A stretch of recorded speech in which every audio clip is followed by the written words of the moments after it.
OK, donc ben, moi, le massacre d'Iguala m'est tombé dessus quand j'étais au Mexique, justement, il y a quelques jours maintenant. Je sortais de 3 semaines à peu près dans mon petit paradis terrestre de Salane, où l'ennemi, c'est les compagnies minières canadiennes, mais il reste encore du temps avant qu'elles arrivent pour régler les obstacles. Bref, et je sors pour régler un problème bureaucratique et j'achète la Jornada en descendant de l'autobus, donc il n'y a ni télévision, ni radio, ni journaux que j'étais. Et je tombe sur ça, donc, et le massacre d'Iguala. 44 étudiants disparus, des morts et tout ça. Et ça m'a frappé, c'est comme ça m'a frappé d'en face aux Mexicains, qui étaient vraiment pas habitués à ça. On a d'habitude d'entendre parler réglementons, tous les 14, fausses communes, réglementons liés à la drogue et tout ça. Mais là, tout à coup, 43 étudiants qui ont mal. Sinon, là, ça c'était beau. Alors, donc, je vais essayer de présenter ça brièvement en 3 parties. Peut-être d'un premier temps, les faits, on va se commencer pour les faits. C'est maintenant que les faits, toujours l'aspect inconnu de participer. Deuxièmement, ben, l'enquête et les antécédents. On découvre tout à coup qu'il y a des tas d'antécédents. Et en troisième lieu, peut-être donc des éléments d'analyse, comme si vous pouvez faire fort déjà maintenant, pour l'analyse, on va lier ça avec la présentation de notre essai. Les faits, 26 septembre, les étudiants de l'école normale rurale d'Ayotzinapa, au Guerrero. Alors, Guerrero, on est juste au sud de Mexico, l'État qui fait l'océan Pacifique, vous avez Acapulco, un peu plus à l'ouest. Donc, juste au sud de l'école de Guerrero, Ayotzinapa, un petit village de la montagne, les étudiants d'Ayotzinapa, de l'école rurale, s'en vont saisir des autobus. Alors, pourquoi ils vont saisir des autobus? Ils vont dire pour se rendre à Mexico, la grande manif du 2 octobre, qui est l'anniversaire du massacre de Tlatelolco, du massacre des étudiants de Tlatelolco. Ils vont saisir des bus pour ça. Ils sont interceptés, on a vu par les caméras, par des policiers mêlés à des civils, qui tirent sans sommation à plusieurs reprises, en abattent 6 sur le coup, dont un jeune sportif qui était avec son équipe, Los Obispo, non, c'était bien, ça, et une dame qui passait en taxi par là, elle avait tué aussi. 6 personnes tuées, tirent sans sommation. Et tout à coup, les caméras montrent aussi des camionnettes chargées de corps et de avec les fameux civils et policiers armés avec les mêmes cuernos de chivo, les mêmes mitraillettes, les mêmes armes automatiques. Alors, qu'est-ce qui arrive? Certains journaux ne prêtent pas choix à la droite, ils ne prêtent pas choix à mais les journaux indépendants pour la journée, qu'est-ce qui s'est produit? C'est quoi cette affaire? Alors, le maire, premier interrogé, il dit, moi, tout ce que j'ai dit, moi, hier après-midi, je suis allé à une rencontre bien tranquille, ma femme, ensuite, je suis allé souper avec ma femme, j'avais dit aux policiers, laissez pas les étudiants approcher du centre-ville, c'est des trottoirs de trop. Quelle une description à la réalité. Ils veulent juste se mettre. Et puis, moi, je ne sais rien d'autre. Alors, le chef de police locale sur le coup était trouvable. Ensuite, ça n'avait rien à faire par le maire. Le lendemain, le maire démissionne et disparaît du même coup. Ils ont dit, bon, le procureur de quoi vous permis que le maire, visiblement, un des plus impliqués là-dedans, disparaisse. C'est non, c'est ce qu'il n'y a pas. On n'y a pas pensé pour s'en aller. Sa femme, entre-temps, avait demandé cette sorte comme une sorte de garantie de ne pas être poursuivi. C'est drôle une sorte de garantie personnelle de ne pas être poursuivi pour les criminels. Elle avait vu pour ça 25 000 pesos, elle disparaît du coup. Alors donc, les acteurs au plan local, là, alors, on fait arrêter 22 policiers. Alors tout ça, c'est OK. Tout ça, j'ai oublié de dire, tout ça, ça se passe dans la ville d'Iguala. Ce que j'ai dit dans la ville d'Iguala, non. Tout ça se passe dans une ville d'Iguala, une vieille ville coloniale, et donc qui est au centre d'un pays assez pauvre, une région assez pauvre, donc dans la ville d'Iguala. C'était le maire d'Iguala. Alors le maire Abarca disparaît. Le maire est du PRD. Le PRD, Parti de la Révolution démocratique, c'est un parti autrefois progressiste, ça, qui était censé demeurer de centre-gauche. Mais tout à coup, le maire fait comme ça, dans ce parti-là, disparaît. Le gouverneur, ben, il dit, écoutez, moi, je n'ai pas entendu parler d'aucun coup de feu. Si c'est vrai ou c'est les journalistes qui disent des choses comme ça? Le procureur de l'État, du jour le lendemain, le procureur de l'État dit, ben écoute, moi, j'ai eu le vent d'aucune arrestation. Donc, c'est quoi cette histoire? C'est un ballon. Alors, moi, les gens disent, c'était vraiment, il y a l'idée, tout à coup, tout ça peut être un énorme ballon monté par Dieu, c'est qui? Il y a ceux des journaux de droite qui disent, Dieu, c'est tu auras son talent. Là, pourquoi c'est trop sur le etc. Donc, il y a un début, je veux dire, après une sorte de moment de stupeur, les 2 premiers jours, qu'est-ce qui arrive? Et tout à coup, c'est l'onde de choc qui se répand tranquillement sur tout le pays, parce que les étudiants n'apparaissent pas. Les 43 étudiants, les autres, les 6 morts, ils sont là, les 43 étudiants n'apparaissent pas. Les parents qui arrivent de peu partout dans l'État. C'est l'école normale rurale de recrute un peu plus tard, ensuite on parlera des antécédents des étudiants, recrute un peu des régions rurales, c'est les fils de paysans qui se retrouvent à l'école normale rurale pour être instituteurs. Et donc, alors les parents qui arrivent un peu partout, qu'est-ce qui se passe avec nos enfants? D'autres étudiants arrivent et se mettent à lancer des pierres sur l'édifice sur la maison du gouverneur, sur l'édifice du procureur de la République, procureur de l'État. Et tout à coup, là, bon, face à cette réaction-là, on peut nous dire qu'il ne se passe rien, peut-être qu'il ne se passe rien. Du coup, là, on arrête, le gouverneur donne l'ordre d'arrêter 22 flics d'Iguala. Et on trouve que 16 d'entre eux ont tiré leur coup de fusil, sont servis de leur arme la journée d'avant. Donc, là, 31 ans. Donc, alors, mais les policiers, on les déplace à Acapulco. Donc, ça va, eux, ils se perdent dans la grande place d'Acapulco. Ils sont là, on ne sait pas où ils sont, ils sont à Acapulco. Et en même temps, tout à coup, on se met à arrêter d'autres personnes. Parce qu'il y avait sur les caméras avec des civils. On se met à arrêter d'autres gens. Mais ces gens-là sont des membres d'un des multiples groupes de narcotrafiquants qui s'appelle Guerreros Unidos, qui était le groupe qui serait dominant dans la région de l'Iguala.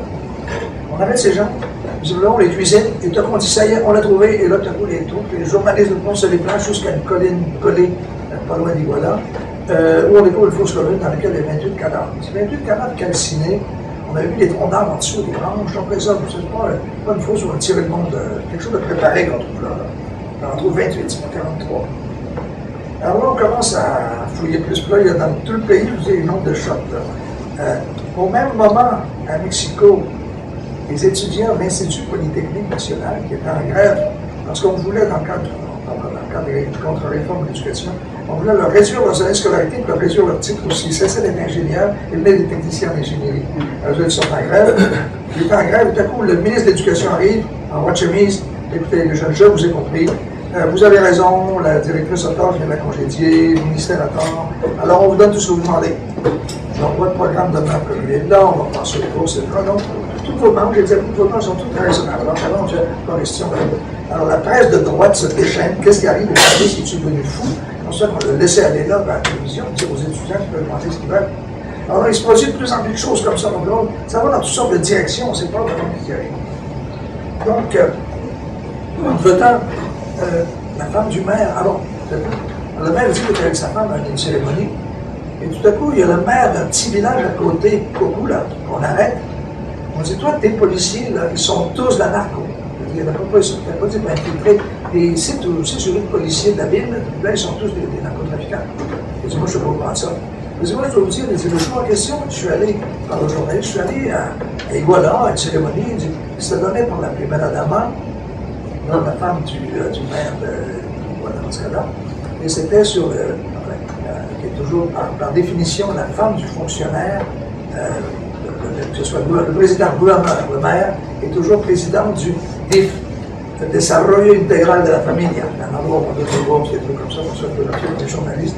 Donc, on avait comme ça, c'était très tranquille, il se tenait par madame, par la femme du maire, qui s'appelle Maria Ángeles Pineda. Ah bon, c'est elle qui donnait la conférence. Donc lui, il a dit que tu allais avec sa femme souper, mais sa femme était celle qui donnait la conférence. Oui. Je dis, tout est bien tranquille, ensuite je suis revenu chez nous, il ne s'est rien passé. Alors on dit, mais qui est Mme Ángeles Pineda? On découvre qu'on ne peut pas l'interroger. Elle est pas encore en fuite, mais dans domicile réservé, parce qu'elle a demandé un amparo. Elle a demandé donc de ne pas être interrogée, de ne pas être poursuivie pour des délits mineurs, de ne pas être interrogée pour quoi que ce soit. Le juge lui a accordé donc 35 000 pesos de fiançailles, de caution. On dit, mais c'est quoi cette histoire? Qu'est-ce qu'elle a fait cette madame? Les journalistes m'ont fouillé, Pineda, ça va. Oui, Pineda. Écoute, un Pineda qui était le trésorier des CETAS, un des groupes de narcotrafiquants les plus connus de l'Ouest mexicain. Oui, mais il ne l'est plus maintenant parce que sa branche a été liquidée, pas lui, sa branche. Mais son autre frère, il est avec les Guerreros Unidos, les guerriers unis, l'autre groupe de narcotrafiquants. Et alors son autre frère est là-dedans aussi. Alors là, tout à coup, madame, elle disparaît. Sa fiancée, sa caution, elle fout la caution, elle disparaît. Alors, et en même temps, il y a toujours des ondes de choc de plus en plus grandes. On se met à fouiller ce côté-là. Et alors maintenant, on cherche aussi les antécédents. Qui sont ces fameux étudiants d'Ayotzinapa, ce petit bled perdu du Jean-Montagne Guerrero? Le petit bled perdu, mais l'école normale a été fondée en 1926, c'est une des plus vieilles écoles normales, parce qu'il fallait instruire les paysans au Mexique. Et Cardenas ensuite a donné un souffle nouveau à cette école normale-là. Vous devez aussi leur inculquer une conscience sociale et leur enseigner le catéchisme socialiste. Voici le catéchisme socialiste, les principes aussi du catéchisme des curés, le catéchisme de c'est une école qui est devenue très militante au fil des ans. C'est là qu'on a étudié à l'école normale rurale d'Ayotzinapa, Genaro Vasquez et Lucio Cabaña, les deux dirigeants guerrilleros du Monde Guerrero, qui sont disparus assassinés dans les années 70. Dans ce qu'on a appelé tout à coup la guerre sale, tout à coup ressort tout à coup la guerre sociale. La guerre sale des années 70, c'était justement pour siège de Guerrero, où 500 personnes officiellement ont été disparues et des dizaines et des dizaines de villages ont été, sinon, pareil, la carte du moins, nettoyés de la plupart de leurs habitants. Et où d'ailleurs, avait lieu, où a lieu il y a une quinzaine d'années, comme le massacre de Lagos Blanca, des paysans qui se rendaient à une rencontre paysanne qui ont été massacrés sous l'ordre du gouvernement. D'ailleurs, c'était un des seuls moments, je pense que le seul moment de la vie, M. Sapolowski, le grand, on va dire un peu le Doron de la télévision privée mexicaine, était après la télévision. Ce soir, j'ai quelque chose à vous montrer, parce que le reste, c'était une vidéo. Et c'était une vidéo qui avait été tournée par les assassins eux-mêmes pour prouver au gouverneur qu'ils avaient fait leur boulot, qu'ils leur payent. Et donc, une copie de cette vidéo était tombée entre les mains de la télévision. Alors donc, tout à coup, Guerrero ressort la on se met à fouiller dans le plaisir. C'est pas juste pas un événement comme ça. Donc, les gens.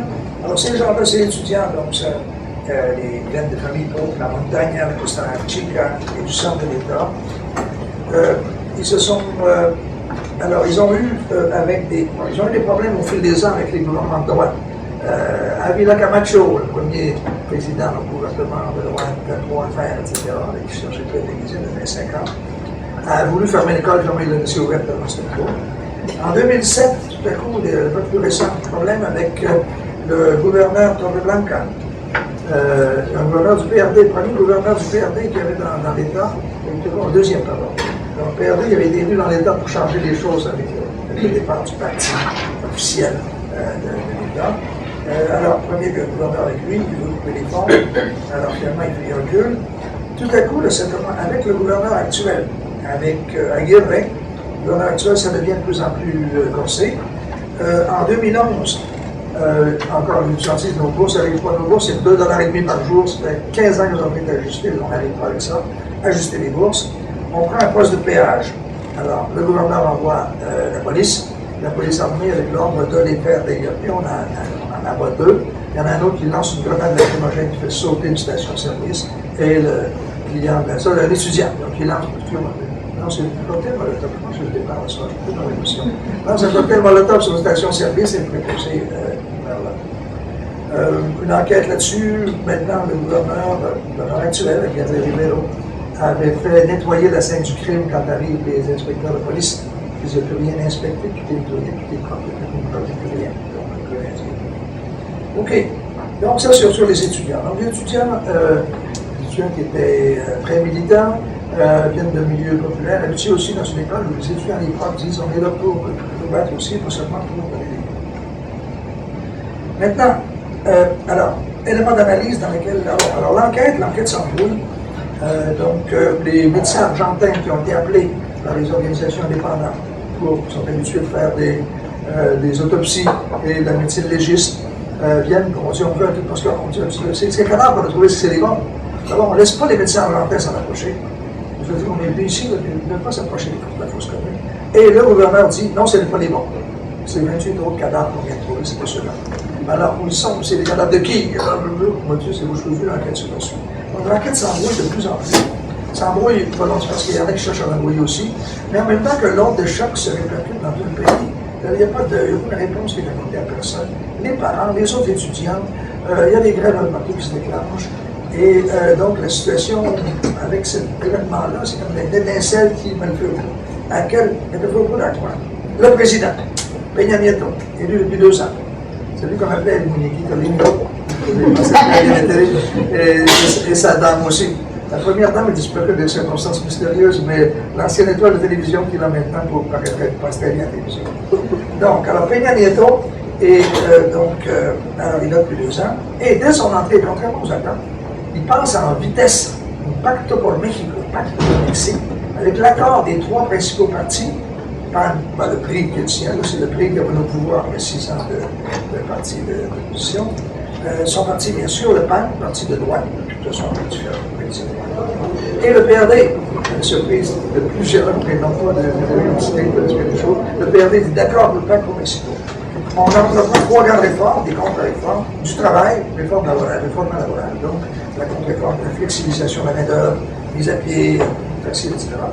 La contre-réforme énergétique, privatisation de l'extraction des hydrocarbures surtout. On dit, bon, le Pemex garde toujours la première ronde. C'est eux autres qui ont pris le meilleur du gâteau, mais les autres dans le plus peuvent bien, on sait pas. Et d'autre part, également, la contre-réforme éducative. Alors, il faut flexibiliser les programmes, les articuler mieux au marché du travail, etc. Donc, de ce côté-là, et surtout, côté du syndicat, voir ce qui marche avec nous. Donc, ces 3 contre-réformes passent à la part. Et ensuite, dit, bon, c'est parfait. Donc, après 2 ans, mon travail est presque fini. Je peux maintenant faire de la politique internationale. Je vais envoyer des troupes pour rétablir la paix au Moyen-Orient. C'est sorti la semaine d'avant.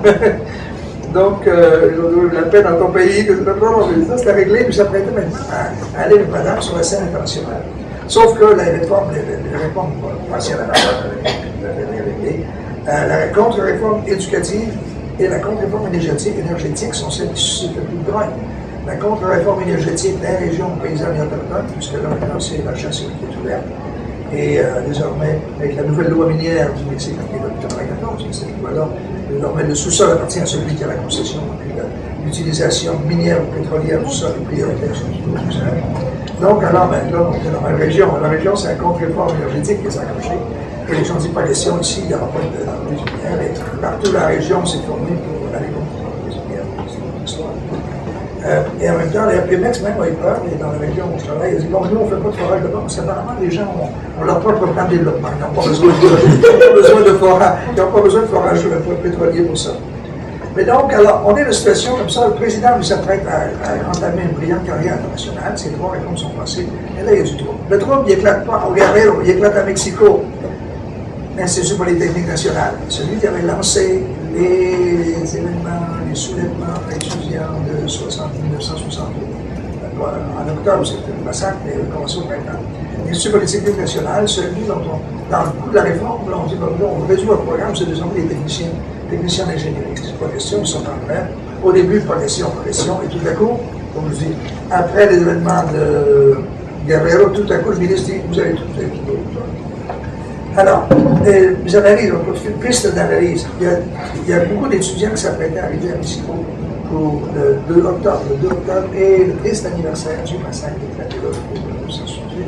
Entre autres, les étudiants avaient réussi la place, c'est pour ça que c'est installé, c'est pour aller à Mexico. Donc, visiblement, on ne voulait pas qu'il y ait ce temps à rassemblement d'étudiants. Les étudiants du Polytechnique National vont avoir réglé leur conduite pour qu'ils rentrent au cours, du coup, qu'ils rentrent à l'université discuter des conditions et soient venus dans nous. Et les autres, donc, c'est ce qui est arrivé avec ceux depuis, c'est la violence éclate, ils sont sporadiques, il n'y a pas de vaste mouvement, mais la situation se présente. Le nombre de chocs n'est pas encore posé là-dessus. Moi, je n'ai pas d'autres éléments d'analyse, je te pose la parole. Merci beaucoup, Pierre, Orange et Stéphanie Bachar, qui ont tous beaucoup travaillé à trouver des données ou à diffuser des informations importantes pour la conférence ce soir. Alors, merci beaucoup à vous 3 et à tous les autres qui êtes ici. Donc, je voulais commencer ce soir avec cette déclaration de ce matin du premier gouverneur Ángel Aguirre Rivero, qui, lui, est du PRD, malheureusement, et qui disait ce matin, donc, est-ce que tout le monde parle espagnol? Oui. Donc, vous voyez, hay un foco muy específico de inseguridad en Iguala. Y fuera de Iguala, todo está en paz. Hay gobernabilidad. La violencia está focalizada en Iguala. Donc, on voit ici une analyse que vous avez sans doute aussi entendue un petit peu plus largement en disant ben, ce sont des conflits propres aux Guerrero, il y a des narcotrafiquants, ce sont des violences isolées qui se déroule actuellement au Mexique. Je parlais tout à l'heure avec un journaliste de Radio-Canada qui me disait « mais on ne comprend pas du tout ce qui se passe, c'est des affrontements entre narcotrafiquants ». J'ai dit « non, monsieur ». Donc, voici un peu l'idée que j'avais, c'était de regarder donc avec vous ce soir la validité de cette idée comme quoi, bon, allons un petit peu plus loin que monsieur Aguirre, mais disons que Guerrero serait un centre particulier de violence et donc les événements s'expliqueraient de par leur dimension régionale suite à la bonne idée de conférence de Catherine. Oui, de Ricardo, de travail collectif. Donc, en fait, je pense qu'il faut revenir un tout petit peu sur les événements qui sont très importants, dans lesquels on voit une dynamique d'essayer de se mettre la faute les uns sur les autres. Donc, comme Pierre l'a mentionné, on a trouvé cette fosse commune où il y a 28 ou 29 corps non identifiés. Moi, j'ai lu que, selon les analyses d'ADN, en fait, on savait de sources sûres que ce n'étaient pas les étudiants, mais là, on ne sait pas si l'information a été manipulée. La question est que ce sont des déclarations de policiers qui ont mené vers cette fosse commune, qui est un cimetière clandestin de narcotrafiquants, en fait, qui présente tous les traits habituels. Et donc, immédiatement, on a dit, ben voilà, c'est la confirmation. En fait, ce ne sont pas les policiers qui ont exécuté ça, ce sont des narcotrafiquants, des pistoleros, qui ont agi sur peut-être des ordres mélangés de policiers, de chefs de narco, mais ça a été une manière d'évacuer le débat. Le débat a recommencé donc avec ce mystère tragique des corps non identifiés, des étudiants qu'on cherche toujours, puisque on s'est aperçu en fait qu'on a vu des images qui nous montrent des policiers qui torturent publiquement des étudiants qui étaient dans l'autobus. Donc on sait qu'il y a des policiers qui ont agi directement dans cette violence-là. Alors ça a remis en question cette idée que non, finalement c'était la faute des narcotrafiquants. Bref, ça circule comme ça. Et là, je voudrais attirer votre attention sur une déclaration du maire de la ville qui, avant de s'enfuir, n'est-ce pas? D'ailleurs, il a demandé un congé de maladie le matin après les événements. La nuit a été dure, apparemment, il était dans une fête. C'est pour cette raison que lorsque le responsable de la sécurité qui lui a envoyé la police fédérale, remarquez, je ne sais pas si ça aurait été mieux, mais en tout cas, suite aux appels à l'aide des citoyens, donc ils attendaient le OK du maire de la ville et le maire de la ville n'était pas là. Donc, ils n'ont pas pu envoyer aucune force pour empêcher le massacre qui a été commis par les policiers municipaux. C'est la version officielle qui circule. Et donc, le maire de la ville a déclaré, avant de s'en aller, que en fait, la matanza, le massacre, avait été provoqué, alors ce sont ces termes, parce que en fait, il y a quelqu'un sûrement qui avait payé ces étudiants pour hacer desmales, donc pour faire du bruit, pour déranger. Donc, est-ce que c'est une raison pour tuer 6 personnes, dont 3 sont des étudiants, et en faire disparaître 43? Voilà la question. Mais en tout cas, il a pris la peine de mentionner. Donc, on voit déjà ici que peut-être qu'on s'amuse à accuser les narcotrafiquants, mais il y a certainement des personnes au sein des autorités municipales qui considèrent que ces étudiants-là sont une nuisance. Absolument.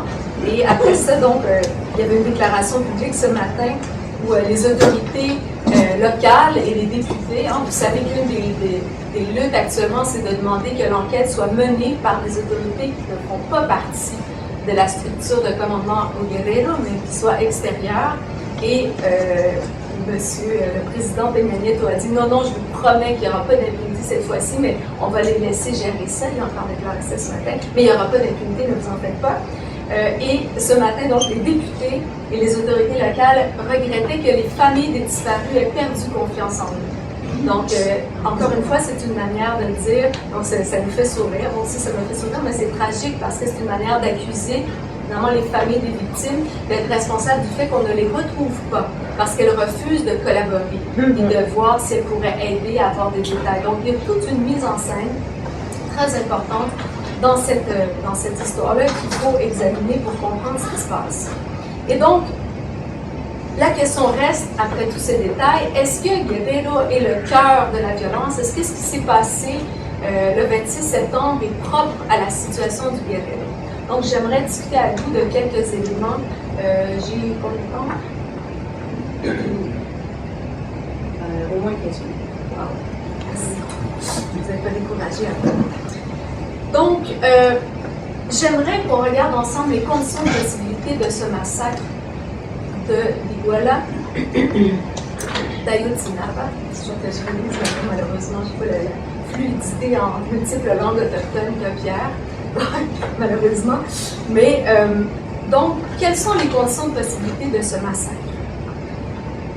J'aimerais proposer à la discussion le fait que la lutte contre le narcotrafic est une menace réelle et la lutte et le narcotrafic, que le narcotrafic est une menace réelle au Mexique et qui cause certainement de nombreux actes tout à fait inhumains, mais que cette lutte-là serve de faire valoir au gouvernement, à ses institutions et aussi à toute une culture politique anti-conflits sociaux qui est partagée par l'ensemble des grands partis, malheureusement semble-t-il même par le PRD à certains niveaux, pour cibler des citoyens qui sont mobilisés et qui sont considérés comme des fauteurs de troubles, spécialement les militants qui luttent contre l'impunité, les gens qui sont impliqués dans les luttes paysannes, que tu mentionnais Pierre, contre le développement extractif et les étudiants, ainsi que tous les défenseurs de ces gens-là qui sont actifs dans la militance, donc les avocats, les journalistes et tous ceux qui dénoncent les violations des droits humains. Donc, la lutte contre le narcotrafic occulte, en fait, de nouvelles formes de violence qui sont vraiment dirigées à l'endroit des militants, spécialement dans ce domaine-là. Et donc, ici, j'aimerais faire une petite parenthèse sur le rôle des étudiants. Pas de connexion réseau. Oui. Pas de connexion réseau, c'est bon. Donc, le rôle des étudiants au Mexique, et donc pourquoi je vous parle de ça, évidemment, c'est parce que les étudiants sont au cœur de cette histoire. Étudiants qui, comme le mentionnait Pierre, sont issus de communautés paysannes, autochtones, extrêmement marginalisées souvent, étudient pour devenir maîtres d'école et retourner dans leur communauté, donc enseigner aux enfants de la communauté. Donc, ces étudiants sont très symbolique. Donc, le cas ici est important, mais il va beaucoup plus loin que, disons, le fait que d'abord, ces étudiants-là appartiennent à des communautés qui sont, comme l'a mentionné Pierre, militantes, qui sont impliquées aussi dans des luttes contre l'impunité, parce que, comme ça a été mentionné, je ne sais pas si c'est les mêmes assassinats dont on parle, mais il y a 2 étudiants qui ont été tués en pleine rue en 2011 de cette cohorte pendant par les forces publiques. Et depuis 7 ans, donc, il n'y a eu aucune tentative de procès ou de justice. Ces crimes demeurent tout à fait impunis. Et les étudiants de la normale essayaient justement, de l'école normale, de faire débloquer cette question-là. Et précisément pour cette raison-là, il était très important pour eux d'aller aux commémorations de Tlatelolco, puisque, bien sûr, c'est le premier, malheureusement, massacre emblématique étudiant au Mexique. Donc, l'appartenance de ces gens-là au mouvement étudiant est importante. Mouvements étudiants qui sont impliqués dans la lutte contre l'impunité, tout comme beaucoup d'autres mouvements étudiants au Mexique. Donc, je vais vous en reparler dans 2 minutes, mais donc, je voudrais déjà attirer votre attention sur le fait que la bataille des étudiants paysans autochtones qu'on retrouve dans le cas du massacre d'Iguala est aussi emblématique d'une lutte pour l'éducation, dont Pierre a parlé aussi, qui dérange actuellement au Mexique. Les réformes que propose le gouvernement touchent particulièrement les régions paysannes et autochtones du pays, les États du Sud-Est en particulier, parce qu'on propose la disparition du système des professeurs ruraux, donc de l'école normale, carrément, et on propose justement de les obliger à refaire des études pour être qualifiés comme des vrais professeurs au même niveau. Donc, il y a dans cette dynamique une discrimination très importante, sociale et raciale aussi, malheureusement. Et justement, dans toutes les régions autochtones du pays, selon les recherches que j'ai pu faire, il y a des mouvements qui sont associés au fameux CNDE de Oaxaca, qui a été à l'origine de la commune de Oaxaca, ce grand mouvement en 2006.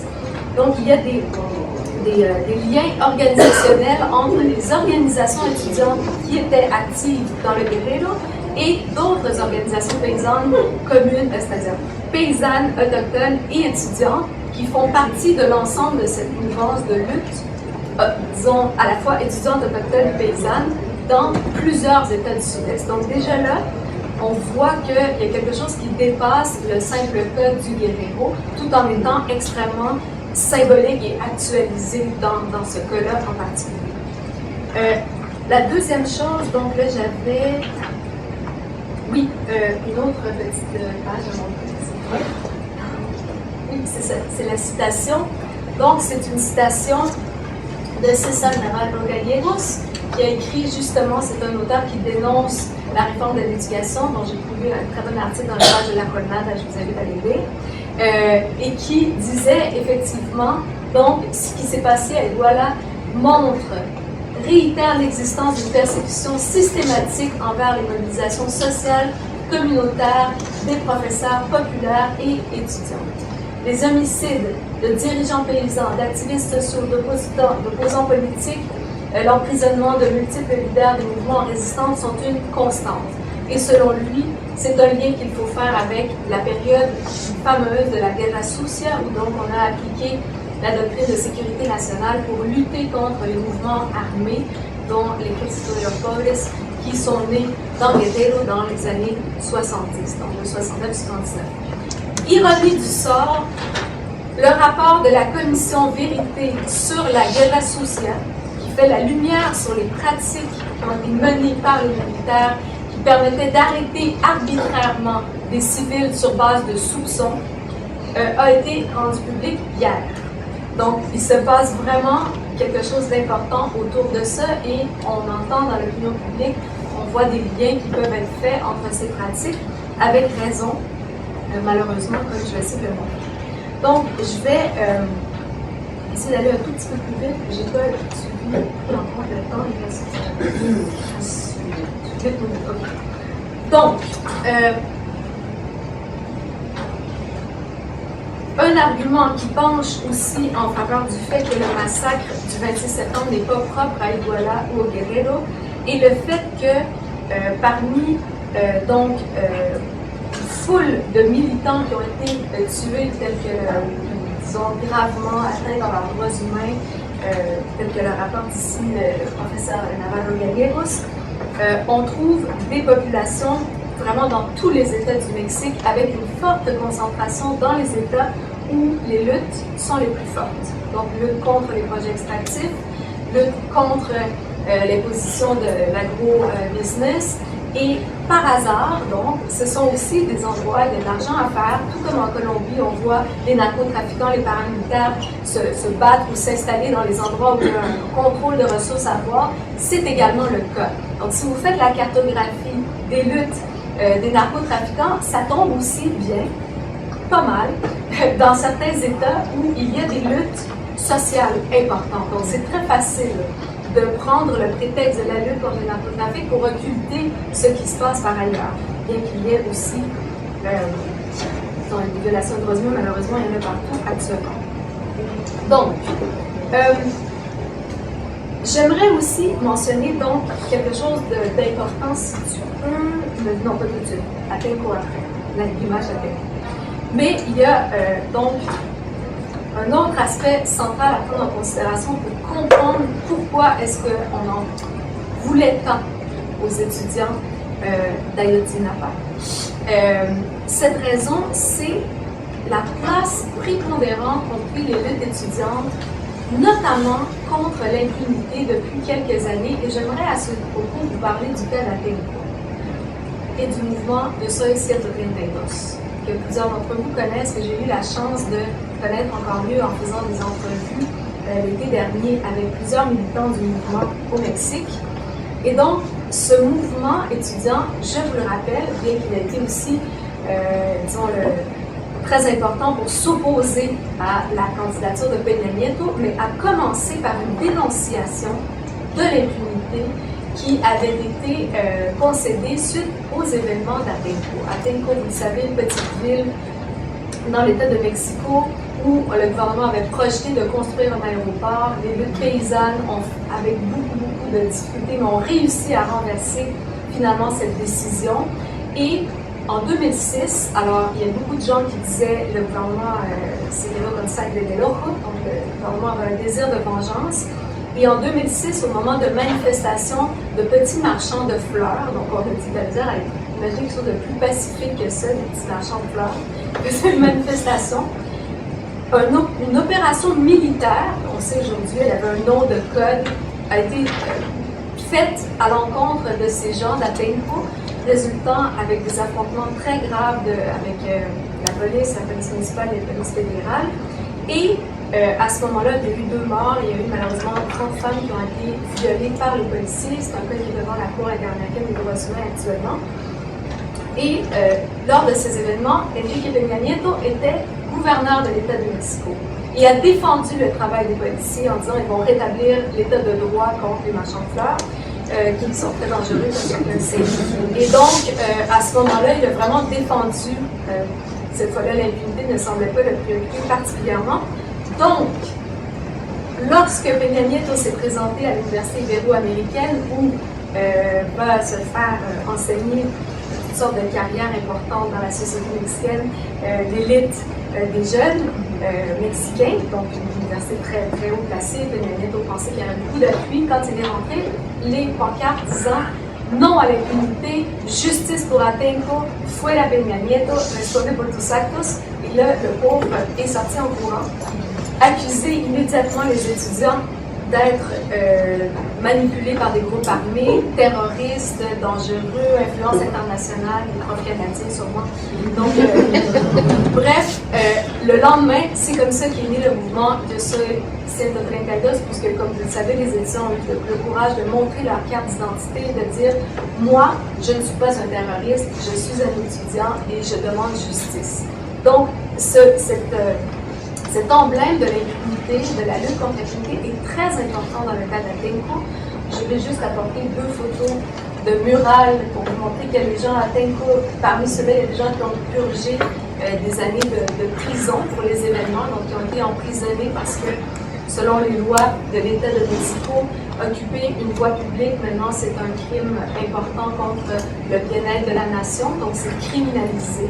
Donc, il y a des gens là-dedans qui continuent de montrer aussi leur image, disons, à essayer de représenter la mémoire des luttes d'Atenco et des luttes contre l'impunité. Et donc, mon point était, après toute cette histoire, que, donc, à partir d'Atenco, à partir de Yo Soy 132, qui continue aujourd'hui, on a des mouvements étudiants très engagés dans l'accompagnement des victimes de violations des droits humains. Je ne connaissais pas du tout cet aspect de la lutte étudiante. Il y a des caravanes étudiantes contre l'impunité qui partent beaucoup du DF, mais pas seulement, aussi de d'autres endroits au pays, et qui accompagnent, qui vont faire de l'accompagnement comme on fait certains d'entre vous au Guatemala pour protéger les défenseurs des droits de l'homme.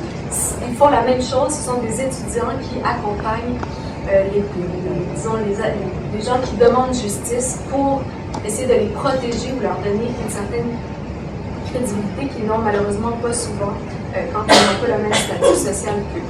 Donc, l'emblème étudiant, lutte contre l'impunité, fauteur de troubles, est avéré dans ce cas-là par des luttes sociales importantes. Et s'il me reste 2 minutes, 3.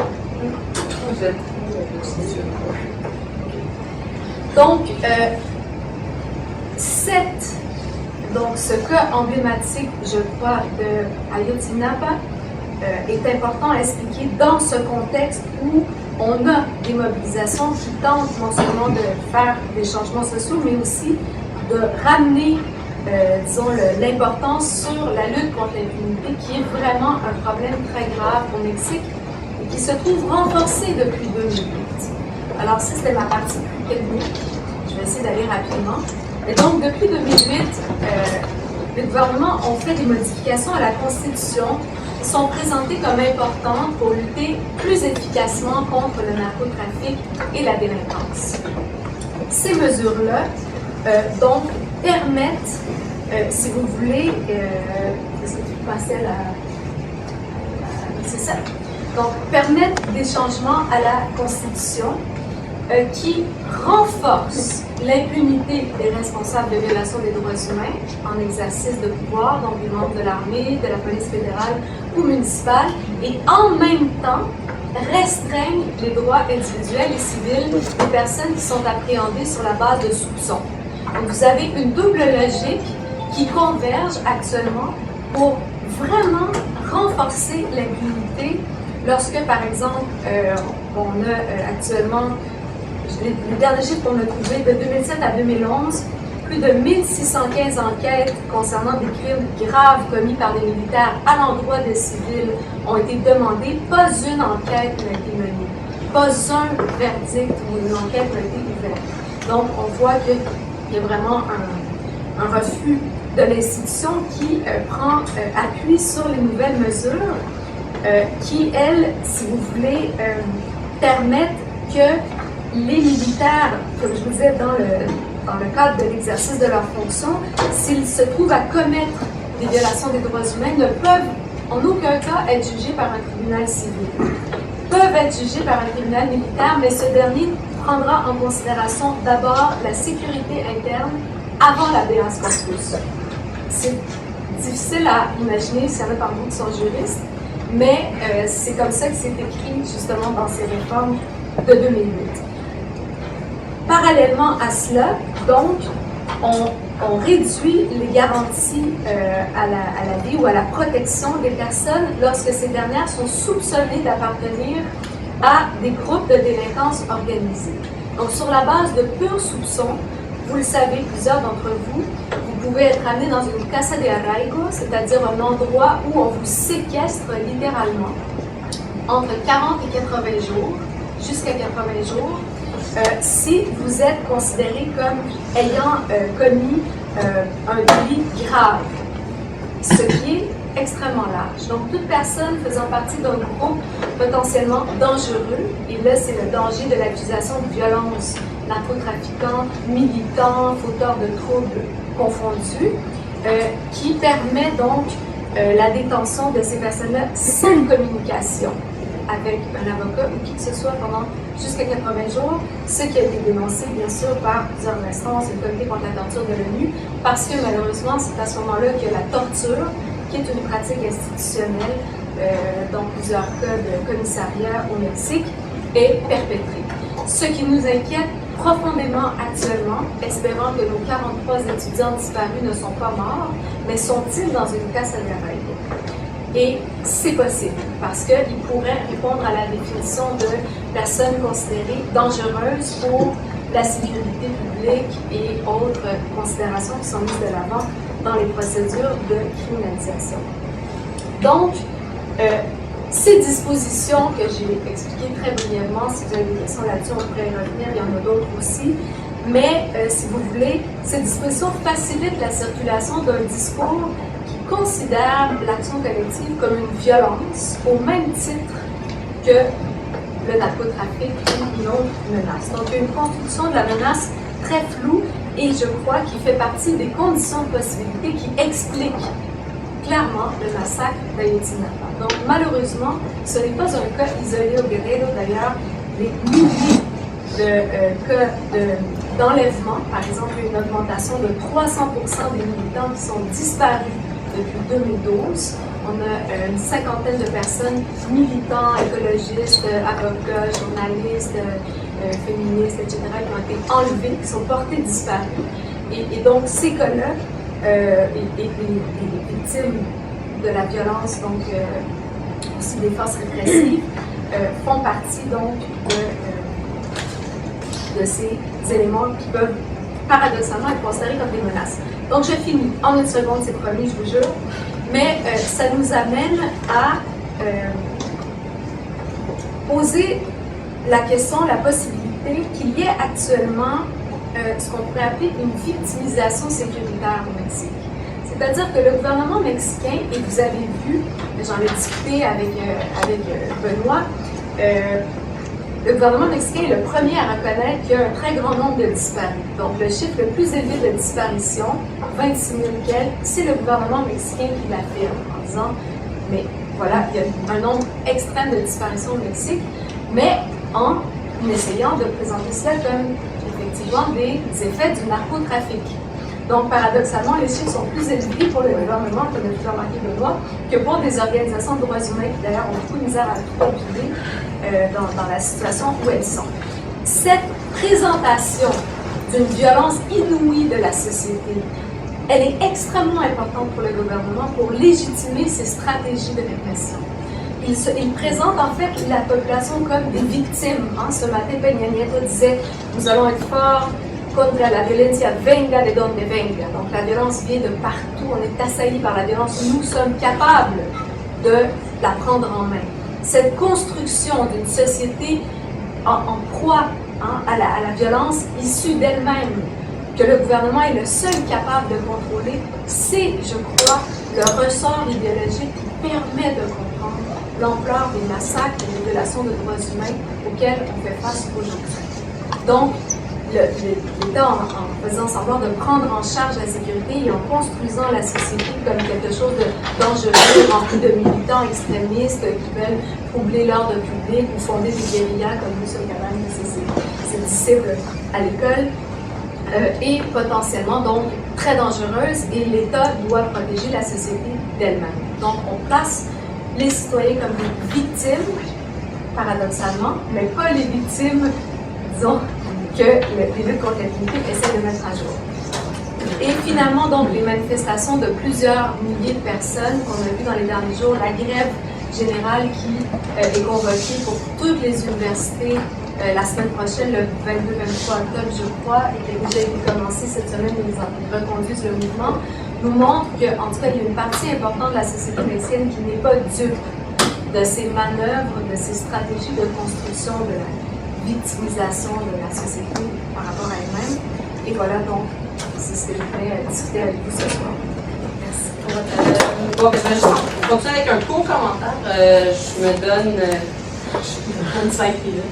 5-7 minutes. Je voudrais juste revenir sur en référence au titre par ailleurs de la conférence de ce soir, sur le fait justement qui est crucial, comme l'ont démontré tant M. Bocage que Marie-Christine, de ne pas traiter ce qui se passe actuellement ou ce qui s'est passé en fait à Iguala comme un événement régional. On le voit bien, pour revenir rapidement, là, les liens avec les contre-réformes, toutes les réformes et les contre-réformes, le pacte pour le Mexique finalement, et avec 68, dont M. Bocage fait mention. On le voit bien aussi avec les changements constitutionnels, entre autres analysés par Martine, et surtout toute l'analyse qui a fait de la criminalisation de la protestation sociale qui assurément crucial à faire. Le discours gouvernemental cherche cherche précisément à régionaliser ce qui s'est passé, en tout cas, et voilà. Tant au niveau, là, je vous ai juste préparé dans mon semi-commentaire sur la présentation, j'ai juste retrouvé quelques extraits qui sont assez révélateurs. Mais c'est ça, donc régionaliser longtemps au niveau géographique, mais aussi concentrer, si on veut, mettre l'emphase vraiment sur l'idée qu'il y a des responsables, sur l'impunité, sur comme il a dit, il y a une dizaine de jours, et reconnaissait dans une visite ailleurs, là, je pense à Monterrey, mais bon, voilà, il était déjà en Nouvelle, mais il reconnaissait qu'il y a peut-être effectivement des endroits où il y a des failles de l'état de droit. Donc, Peña Nieto qui cherche réellement, finalement, à montrer ce n'est pas quelque chose de national, mais il y a des failles dans l'état de droit. Il y a des responsables précis qui ont commis des gestes et l'impunité, bon, on la refuse et ainsi de suite. Dans cette logique-là de régionalisation,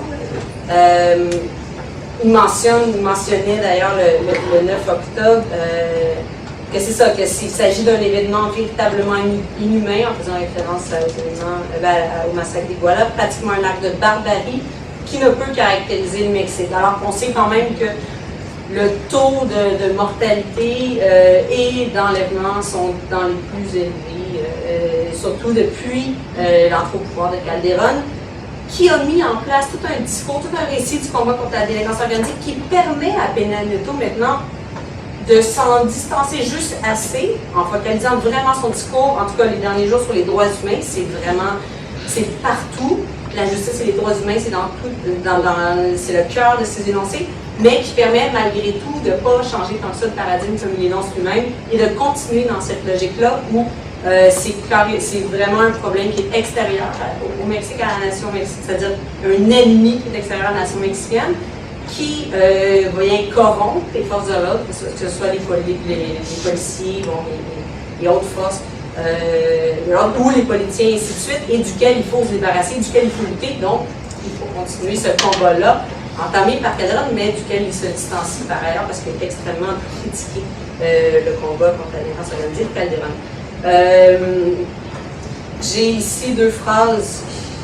Une qui est encore du 9 octobre. Travailler décidément pour la justice et ça c'est en référence à Iguala encore. Et la protection des droits humains qui sont les deux piliers fondamentaux de la politique de sécurité et de justice du gouvernement de la République. Et une autre qui était assez choquante, qui était « Je déplore tout particulièrement la violence qui a eu lieu à Iguala, surtout le fait que ce soit de jeunes étudiants, jeunes étudiants qui ont été affectés et violentés dans leurs droits à Iguala. On s'entend que présentement on parle d'avoir beaucoup plus que violentés et affectés dans leurs droits. Mais c'est pour montrer l'emprise ou la mobilisation de ce discours-là des droits humains que fait Peña Nieto pour aussi sûrement se positionner de manière avantageuse par rapport à ce qui se passe. Toujours dans l'idée de régionalisation rapidement, pour rester dans ce thème-là, je vais vous parler de tout ce que j'avais écrit, mais je vais vous dire juste, j'avais relevé l'énoncé de Laguirre qui parlait de violence focalisée à Iguala. Il y en a une autre aussi qui ne peut pas nous empêcher de ne pas faire le lien avec la guerra sucia. Des législateurs locaux qui sont même allés jusqu'à affirmer, ça c'est aujourd'hui même, que l'existence des écoles normales, on se rappelle que c'était des normalistas, doit être remise en question puisque ce sont des noyaux de guérilla. Donc, on est vraiment dans cette idée-là de complètement régionaliser. Mais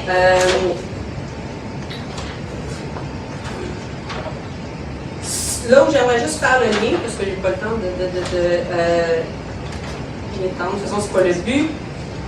Rapidement, avec la victimisation sécuritaire, puis je vais aller aussi vers une position d'anti-régionalisation, peut-être qu'on voit, là, ou de refus de régionalisation qu'on voit dans les contestations sociales présentement. Mais la victimisation sécuritaire, je pense aussi on en voyait déjà les traces vraiment avec le discours de Calderon, encore une fois, c'est ce qui a permis à Peña Nieto présentement de soutenir ce discours-là. Mais ce qu'il y a peut-être de nouveau, en tout cas qu'on voit, c'est pas entièrement nouveau, mais qu'on voit beaucoup plus surgir, je dirais, au Mexique ces dernières années, ou en tout cas dans la dernière année, les 2 dernières années, là, c'est ce refus, effectivement, j'abonde amplement avec de statut de victime. On le voit entre autres récemment, tant au niveau des groupes d'autodéfense, qui est carrément un refus du statut de victime, qui est hyper complexe, on n'en fera pas l'analyse ici, mais qui en tout cas est porteur de ce refus-là. Mais aussi présentement dans l'énoncé de la rage, qu'on voit vraiment beaucoup circuler dans les protestations sociales, sur les pancartes, sur Twitter, un peu partout, là, dans ce qu'on a accès d'ici finalement. Il y a beaucoup, on a beaucoup pris l'énoncé, tous les Todos Somos, là, qui est assez fréquent depuis quelques temps. On va aussi vous les avez pris vivants, nous les voulons vivants. Mais il y a aussi un énoncé qui fait son chemin, qu'on a vu entre autres avec les apatistes, qui étaient dans la marche des apatistes, qui est votre âge est aussi notre âge. Et puis encore, là, on voit de plus en plus à Mexico, j'en ai vu un entre autres qui, je pense, résume assez bien cette référence-là au signifiant de la rage. La peur se transforme en rage. Je pense que ça résume assez bien le point que j'essaie rapidement de montrer dans le commentaire. Mais donc, le signifiant, je dirais, c'est ça, la rage semble vouloir se poser comme un signifiant assez central, dénoncé d'un contre-discours, bon, vous l'appelez comme vous voulez, mais bien loin du discours des droits humains qui est présentement complètement coopté par Peña Nieto et son gouvernement. Donc, voilà. Petit avant.